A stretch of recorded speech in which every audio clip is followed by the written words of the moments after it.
একটু কম, কিন্তু লেবুর কালার সেরকম ভালো না। লেবুর বেশিরভাগই পাতা পাতায় দাগ পড়া, বেশি কিনে লাভ করা যায় না, লাভ করতে খুব বেশি একটা কষ্ট হইতেছে। আর এমন অবস্থা বুঝলেন, ব্যবসা বাণিজ্য করে খাওয়ার মতো উপায় নাই।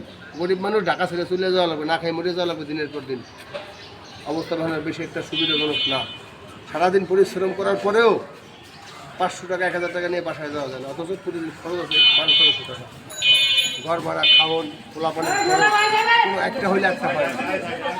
এমতো অবস্থা আমাদের সাধারণ মানুষের বেঁচে থাকাটা এখন বড় দায় হয়ে দাঁড়াইছে।